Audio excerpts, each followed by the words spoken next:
Financial markets పై పట్టు సాధించాలనుకునే వాళ్ళు Revanth conduct చేసే వెబినార్ కోసం ఈ నెంబర్ కి కాల్ చేయండి. సార్ నమస్తే సార్ రాంప్రసాద్ గారు. నమస్తే విష్ణు గారు.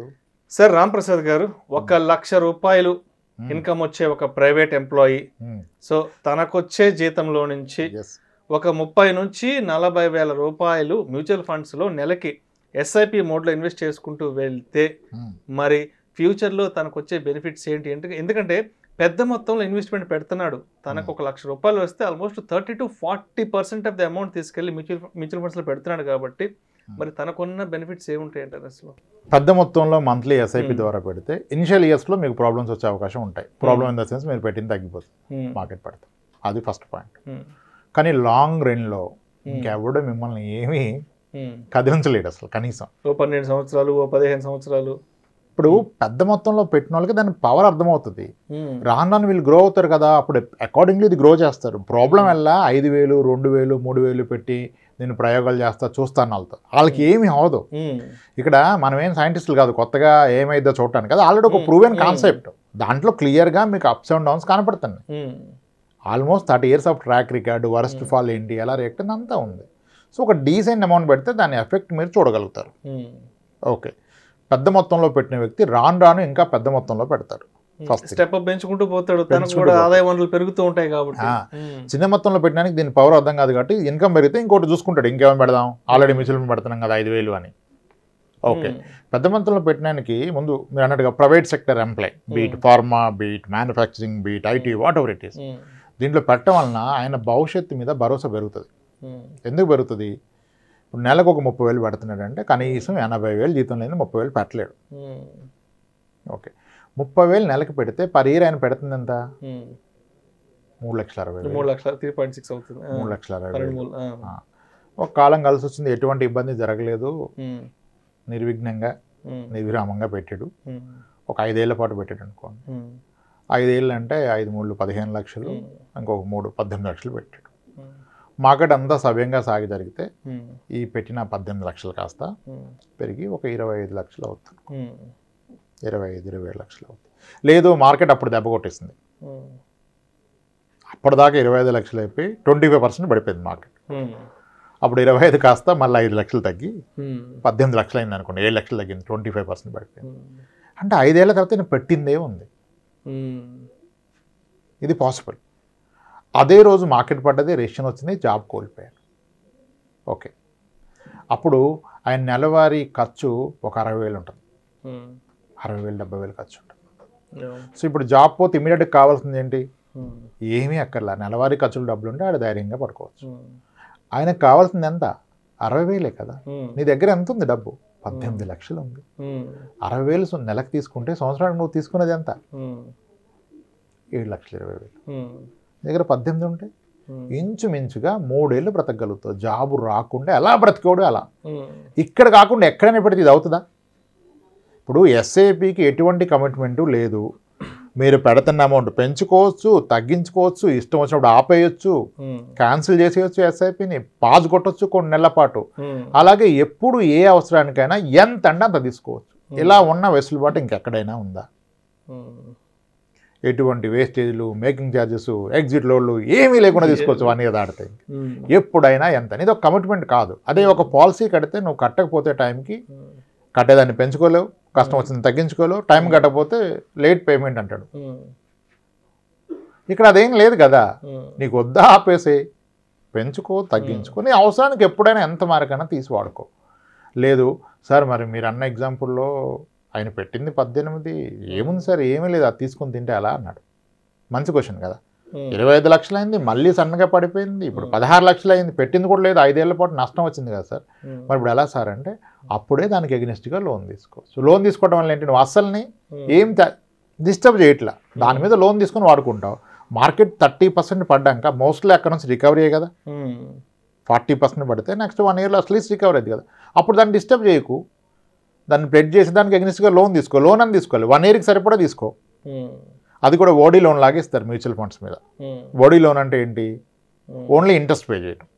ఇప్పుడు నీకు నెలకి 7 లక్షలు కావాలి కదా, 7.5 లక్షలు తీసుకో, 10% వడ్డీ చేసుకో. అప్పుడు ఏంటి, 1 yearలో నువ్వు కట్టాల్సిన వడ్డీ ఒకటే కట్టాలి, అది 70,000. నీ ఖర్చులు 7-20. 8 లక్షలు తీసుకో, అటు వడ్డీ కట్టావు ఇటు తెలిపి నీలోపు జాబ్ రాదా, ఈలోపు మార్కెట్ రికవర్ అవుద్దా, అది కూడా ఇంకా టెన్షన్ ఎక్కడ లైఫ్లో. టెన్షన్ విల్ ఓన్లీ కమ్ నీ లైవ్లీహుడ్ కంటూ ఒక లిక్విడ్ ఎసెట్ లేకపోతేనే లైఫ్లో ప్రాబ్లం వస్తుంది. అది ఉన్నప్పుడు ప్రాబ్లం రాదు. ఇదే పని మ్యూచువల్ ఫండ్స్ కాదు, గోల్డ్ కొనుక్కున్న ప్రాబ్లం రాదు. ఈ ఫ్యూచర్స్ అన్ని గోల్డ్ ఉంటాయి, లిక్విడిటీ త్వరగా అవుతుంది కాబట్టి.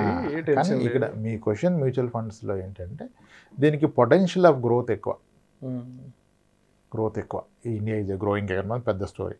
మళ్ళీ ఇంకా చాలా ఉంటాయిగా మైక్రోలు పొటెన్షియల్. ఇవన్నీ వదిలేస్తే మీరు ఎలా చూసినా GDP plus inflation is suppose to be the average equity earning అంటారు. Average corporate earning is GDP plus inflation.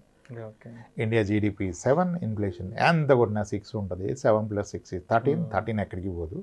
మీరు మంచి ఫండ్ హౌస్లో పెడితే ఇంకో 2-3% ఆల్ఫా ఇస్తాడు ఫండ్ మేనేజర్. లాంగ్ రేంజ్లో 12-13 ఎక్కడికి పోదు. అండ్ అది ఎంత వస్తుంది అనుకోకుండా ప్రతి అవసరానికి ఆదుకుంటుంది. ఇలా ఆదుకునేది ఇంకేమన్నా ఉందా ఉంటే చెప్పండి. అంటే మళ్ళీ మొత్తం మ్యూచువల్ ఫండ్ అయినా సార్ మీరు చెప్తున్నారు ఏమన్నా అయిపోతే మొత్తం ఒక దాంట్లో పెడితే రిస్క్ కదంటే, నువ్వు మొత్తం అంటే ఎంత పెడుతున్నావు? నీకున్న ఇల్లు ఉంది కదా 60 లక్షలు, నీకున్న స్థలం ఉంది కదా, ఇది ఎంత పెట్టి నువ్వు పెట్టింది 20-30 లక్షలే కదా. అలా కాదు, మ్యూచువల్ ఫండ్ ఏం జస్ట్ ఒక దాంట్లో కాదు కదా. ఒక ఫండ్లోకి వెళ్ళి మీరు పోర్ట్ఫోలియో చూస్తే ఎన్ని ఉంటాయి దాంట్లో. ఒక హైబ్రిడ్ ఫండ్ పెడితే 10-11% గవర్నమెంట్ బాండ్స్ ఉంటాయి, కమోడిటీస్ ఉంటాయి, REITs రియల్ ఎస్టేట్లు ఉంటాయి, ఈక్విటీ స్టాక్స్ ఉంటాయి. It is again diversifying, it's not in one. ఏం చెప్పాలంటే ఒక వన్ అసెట్ క్లాస్ కాదు, ఇది ఒక బిజినెస్ కాదు కదా.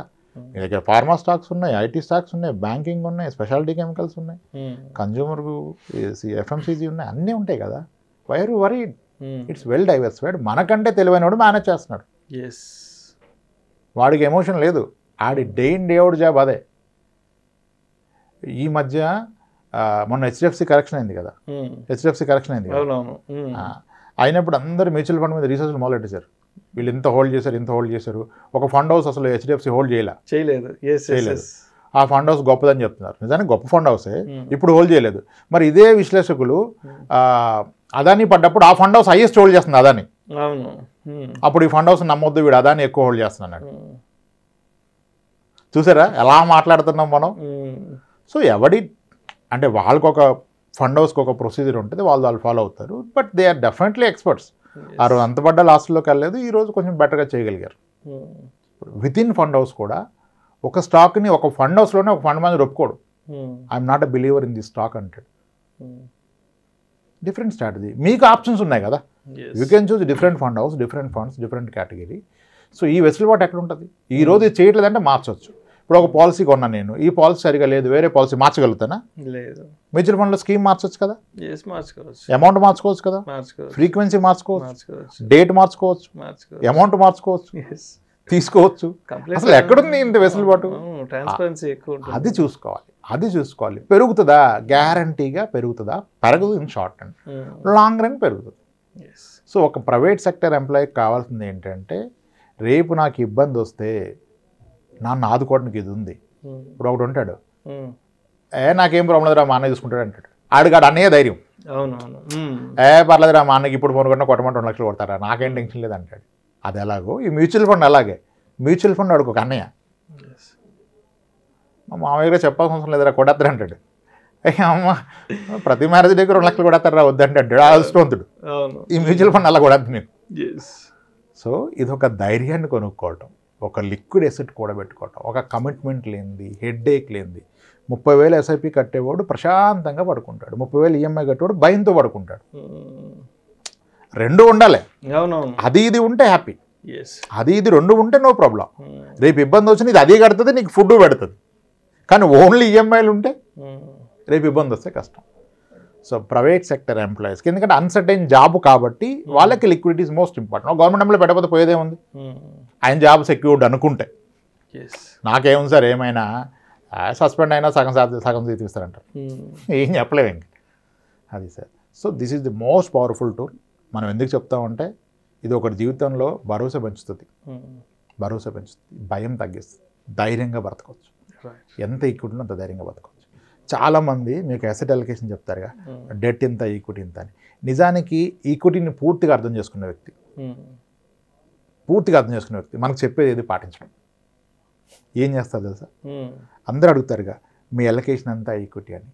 యాక్చువల్గా ఈక్విటీ 100% అర్థం చేసుకునే వ్యక్తిది ఎలకేషను 130% ఉంటుంది. ఎలా ఉంటుంది 130? నీ దగ్గర ఉన్న 100 ఉంటే 130 ఎలా పెడతావు అని అడుగుతున్నారు కదా.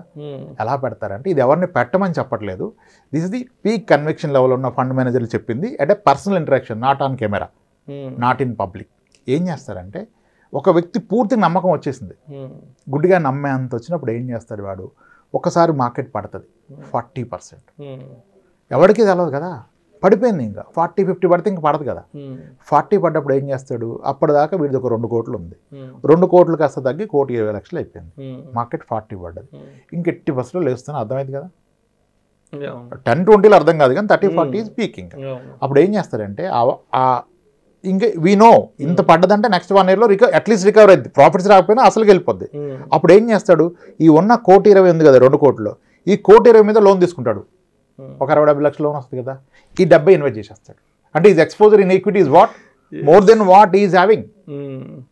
ఎందుకంటే ఒక నమ్మకం నెక్స్ట్ 1 yearలో ఎలాగో రికవర్ అయింది. రికవరీ అయితే పెట్టింది మొదటికి వస్తుంది, ఈ కొత్తగా పెట్టింది 40% పెరుగుతుంది. అది రికవరీ, అది పోగొట్టుకున్న 40 రికవరీ, బట్ కొత్తగా పెట్టింది 40% పెరుగుతుంది. ఎక్కడ పెరగదు కదా 1 yearలో 40.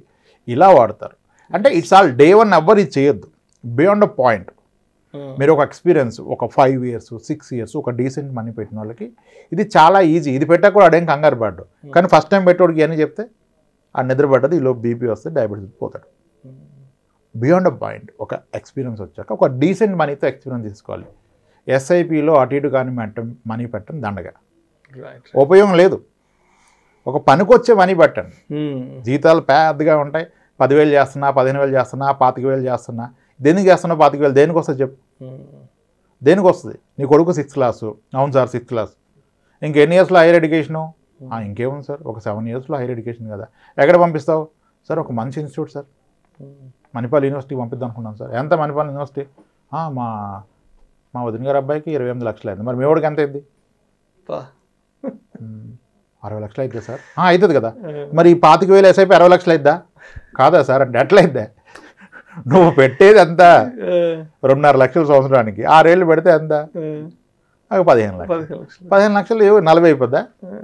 మా అంటే 20 అయింది. సరిపోదు కదా. అది గుర్తించు, నువ్వు ఎందుకు పెడుతున్నావు, ఎంత కావాలి దానికి పెట్టు. ఇలా అన్ని పెట్టే క్రమంలో ఒక ఎస్ఐపి బాబు ఎడ్యుకేషన్కి, పాప ఎడ్యుకేషన్కి, మ్యారేజ్కి, రిటైర్మెంట్కి, ఇవన్నీ నీకు నాకు మధ్యనే. నువ్వేం ఫండ్ హౌస్కి చెప్పట్లేదు ఎందుకు పెడుతున్నావు. రేపు ఉద్యోగం పోతే ఇవన్నీ తీసుకొని తిను. ఈరోజు ఫుడ్ లేకపోతే ఫ్యూచర్లో బిర్యానీ గురించి ఆగం కదా, మొత్తం తీసుకొని తిను. అది దట్ ఈజ్ లిక్విడిటీ. ఎంత ఎక్కువ పెడితే అంత ధైర్యంగా పడుకో. మ్యూచువల్ ఫండ్లో 1 కోటి రూపాయలు ఉన్న వాళ్ళు చాలామంది ఉన్నారు, నా దగ్గరే ఉన్నారు. ఎవరికి భయం లేదు. ఉద్యోగం పోయిందంటే నేను వెంటనే మంచి వెకేషన్ ప్లాన్ చెప్పేస్తా. నిన్న కూడా పంపా ఒక వ్యక్తిని 3 days బ్యాక్, సార్ ఇలా అయింది సార్ అన్నాడు. నేను అన్నా కార్డిలియా క్రూజ్ అని ఒకటి ఉంటుంది, బుక్ చేసుకో, చాలా బాగుంటుంది. 3 days నేను వెళ్ళొచ్చాను. ఆ క్రూజ్లో వాడు నీకు వైఫై వేస్తాంటే వేయించుకోకు, ఉన్న ప్రశాంత్ ఎందుకు పోట్టుకుంటావు, పిల్లలతో ఫుల్ ఎంజాయ్ చేసే క్రూజ్లోకి వెళ్ళిపో. 3 days 2 nights ఉంటుంది, హ్యాపీగా ఎంజాయ్ చేసేసాను, బాగుంటుంది అని చెప్పాను. సార్ ఎంత అయింది సార్ అన్నాడు. నా ఇన్వాయిస్ ఇచ్చా. ఎంతో లేదు సార్, చాలా తక్కువ. అంతేనా సార్? అంతే, ప్రశాంతంగా 3 రోజులు తర్వాత ఆలోచిద్దామన్నా. నేను వెంటనే సెర్చ్ చేసి, సార్ ఇమీడియట్గా బుక్ చేస్తే రేట్ ఎక్కువ ఉంది సార్, మీరు లేట్గా బుక్ చేస్తే తక్కువ. అరే ఎక్కువ తక్కువ ఏంటి, నీ దగ్గర ఉన్న డబ్బులు కదా ఎక్కువ తక్కువ. సరిగా మార్కెట్ ఒక్క రోజు లెగిస్తే వస్తుంది నీకు 1,00,000 రూపాయలు. కొట్టన్నా, కొట్టేశాడు, రెడీ అయిపోయాడు. నెక్స్ట్ ఫ్రైడే పోదామని. ఈలోపు మళ్ళీ కంపెనీ నుంచి, సార్ మీకు ఐజేపీ పెట్టుకోవచ్చు, ఐజేపీలో మీకు అని చెప్పారంట. సార్ మన ఐజేపీలో మళ్ళీ వేరే పోస్ట్ ఇస్తున్నారు సార్, మనం ఏమి ఈ నోటీస్ పీరియడ్లోనే ఐజేపీలో వచ్చేస్తుంది సార్ అన్న. అలానే నువ్వు టూర్ మానేస్తావా? నో. జాబ్ పోతే వెకేషన్కి వెళ్ళు, టూర్కి వెళ్ళు, ఫ్యామిలీతో ఎక్కువ టైం స్పెండ్ చేయి, లైఫ్ ఎంజాయ్ చేయి. అది ఎప్పుడు అవుతుంది? When you have liquid asset. That's what. ఎంత ఎక్కువ అమౌంట్ మ్యూచువల్ ఫండ్లో పెడితే అంత ప్రశాంతంగా ఉండొచ్చు, కానీ అర్థం చేసుకుని పెట్టాలి. పెరగడానికి పెట్టొద్దు, మీ అవసరానికి వాడుకోవడానికి పెట్టండి. పెరగడానికి పెడితే ప్రాబ్లం, పెరిగినా తగ్గినా నా అవసరానికి వెళ్ళిపోతానికి ప్రాబ్లమే లేదు లైఫ్కి. Highest possible amount should go to mutual fund, SIP, just not pure equity, maybe hybrid funds అవన్నీ. అది మీరు కూర్చొని డిస్కస్ చేసుకొని పెట్టుకోవాలి. That makes your life simple, confident, healthy. Mental tension ఉండకే జబ్బులు వస్తాయి. ఆర్థిక సమస్యలే అనారోగ్యానికి కారణాలు. అది ఉన్నప్పుడు టెన్షన్ లేదు కదా, సింపుల్ చేసుకోండి, అలా పర్ఫెక్ట్ పెట్టుకోండి. Thank you so much Ramaprasad garu. Right sir.